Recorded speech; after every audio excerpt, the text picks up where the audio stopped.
সূর্যের পর পৃথিবীকে যিনি আলোকিত করেছেন এবং যার নামের পাশে হাজারেরও বেশি আবিষ্কার লেখা আছে, তিনি হলেন থমাস আলভা এডিসন। তিনি বলতেন, সফলতা পাবার সবথেকে ভালো উপায় আরও একবার চেষ্টা করা, যতক্ষণ না তুমি সফল হয়ে যাও। আমাদের সবথেকে বড় দুর্বলতা কী জানো? কোনো কিছুতে আমরা খুব সহজেই হার মেনে নিই। হ্যালো বন্ধুরা, আমি সুমিত আর আপনারা দেখছেন বং ওয়ারিয়র। আজকের এই ভিডিওতে আমি আলোচনা করব বিশিষ্ট কালজয়ী বিজ্ঞানী থমাস আলভা এডিসনের গবেষণা, আবিষ্কার ও তার জীবনের গোপন কিছু কথা নিয়ে। 11ই ফেব্রুয়ারি 1867 খ্রিস্টাব্দে আমেরিকায় একটি নিম্ন মধ্যবিত্ত পরিবারে জন্ম হয় তার। তার পিতা ছিলেন স্যামুয়েল এডিসন এবং মাতা ছিলেন ন্যানে এডিসন। তিনি এডিসন পরিবারের সবথেকে ছোট সন্তান ছিলেন। ছোটবেলা থেকেই থমাস বিভিন্ন শারীরিক সমস্যায় ভুগতেন। কিছুটা বড় হওয়ার পর তাকে যখন স্কুলে ভর্তি করানো হয়, স্কুল থেকে তার সম্পর্কে বিভিন্ন অভিযোগ আসতে থাকে। তিনি ছোট থেকেই এত প্রশ্ন করতেন যে শিক্ষকরা বিরক্ত হয়ে যেতেন এবং বলতেন, থমাস বুদ্ধিহীন, এর দ্বারা পড়াশোনা হবে না। থমাসের প্রশ্নগুলি ছিল এইরূপ: যদি পাখি আকাশের উঠতে পারে তাহলে মানুষ কেন পারবে না? যদি মাছ জল থেকে অক্সিজেন গ্রহণ করতে পারে তাহলে মানুষ কেন পারবে না? আকাশ কেন নীল হয়? মেঘ কেন সাদা অথবা কখনো কালো হয়? এমনও হাজারো প্রশ্ন তার মাথার মধ্যে ঘুরপাক খেতে থাকতো এবং প্রতিটি ঘটনার পিছনে লুকিয়ে থাকা রহস্যকে তিনি উদ্ঘাটন করতে চাইতেন। বিভিন্ন বিষয়ের ওপর তিনি ছোটবেলা থেকেই পরীক্ষা নিরীক্ষা করে দেখতে চাইতেন। একবার এক ঘটনা ঘটল। তারই স্কুলের এক সিনিয়র দাদা তাকে বলল যে পাখিরা আকাশে ওড়ে কারণ তারা কীটপতঙ্গ খায়।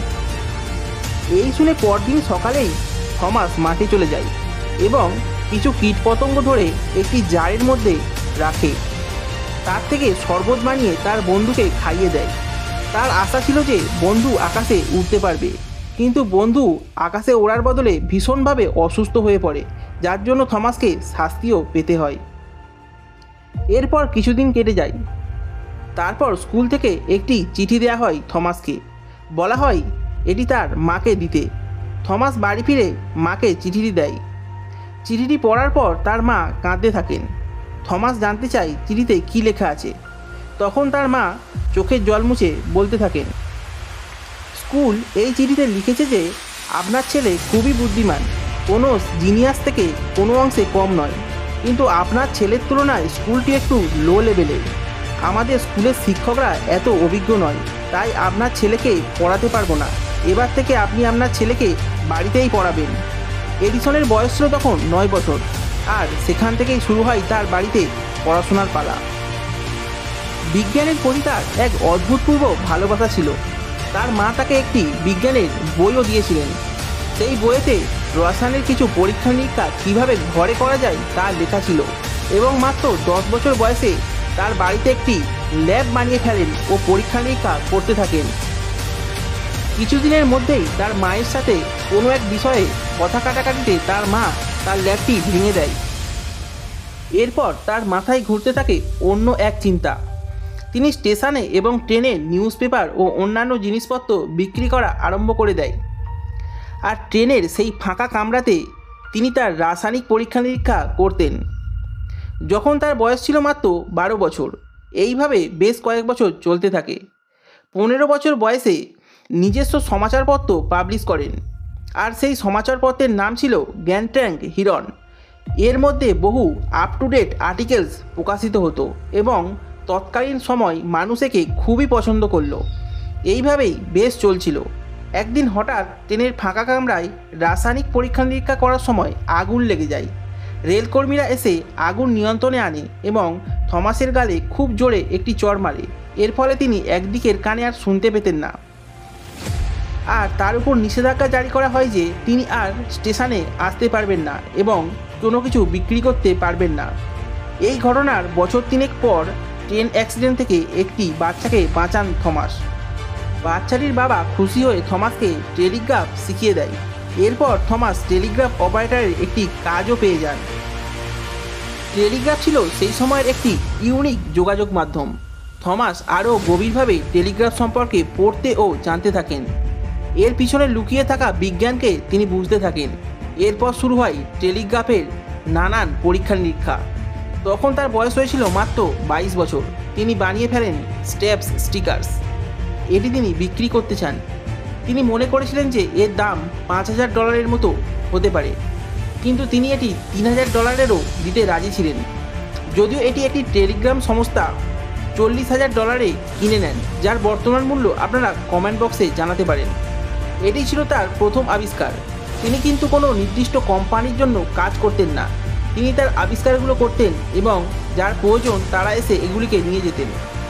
আরও একটি আলোচিত আবিষ্কার ছিল কোয়াভার ফ্লেক্স।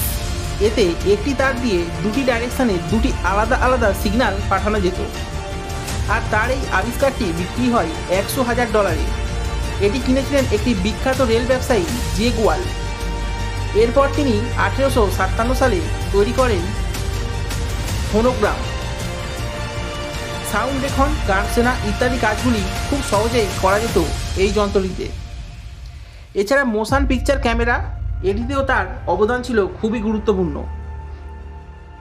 বহু আবিষ্কার তার নামের সাথে যুক্ত থাকলেও সবথেকে আলোচিত আবিষ্কার হলো electric bulb. Thomas Alva Edison বলেছিলেন, আমি ইলেকট্রিককে এতটাই সস্তা করে দেব যে শুধুমাত্র বড়লোকেরাই মোমবাতি ব্যবহার করবে। তিনি এই আবিষ্কারের জন্য 10,000 বার ব্যর্থ হয়েছিলেন, তবুও তিনি আশা হারাননি। তিনি করে দেখিয়েছিলেন। 21 অক্টোবর 1879 সালে প্রথমবার থমাস আলভা এডিসনের বাল্ব জ্বলে পৃথিবীতে। বহু দূর দূর থেকে হাজার হাজার মানুষ দেখতে আসে এই জ্বলন্ত আলোকে। এই আবিষ্কার এবং তার 1000 বার ব্যর্থতাকে নিয়ে প্রশ্ন করা হলে তিনি জবাবে বলেন, আমি 1000 বার ব্যর্থ হইনি, বরং এই আবিষ্কারের 1000টা ভুল আমি খুঁজে পেয়েছি। তিনি বেশ কয়েকটি কোম্পানিও খুলেছিলেন, তার মধ্যে Edison lamp company, Edison machine and works, Edison electric light ইত্যাদি আছে। পরে তিনি এগুলিকে একটি কোম্পানির আওতায় নিয়ে চলে আসেন। ততদিনে তিনি হয়ে গিয়েছিলেন এক বড় ব্যবসায়ী এবং বিখ্যাত এক বিজ্ঞানী। গোটা বিশ্ব তাকে চিনছিল। একদিন তিনি তার পুরনো জিনিসপত্র ঘেঁটে দেখছিলেন। এমন সময় আলমারিতে একটি পুরনো চিঠি দেখতে পান। সেটা ছিল সেই চিঠি যেটা তাকে স্কুল থেকে দিয়েছিল। তিনি চিঠিটি খুলে খুবই আগ্রহের সাথে পড়তে থাকেন এবং তারও চোখে জল চলে আসে। এই চিঠিটির লেখা ছিল, আপনার বাচ্চা মেন্টালি উইক, আপনার আর এই বাচ্চাকে স্কুলে পাঠাতে পারবেন না। তারপর থমাস আলভা এডিসন চোখে জল নিয়ে তার একটি ডায়েরিতে লেখেন, এক মহান মা তার মেন্টালি উইক বাচ্চাকে বিশ্বের সেরা বিজ্ঞানী বানিয়েছেন। এই গল্প আমাদের অনেক কিছু শিখিয়ে দেয়। আমরা যদি চেষ্টা করি সব কিছুই করা সম্ভব। সেই বাচ্চাকে স্কুল মেন্টালি উইক বলেছে।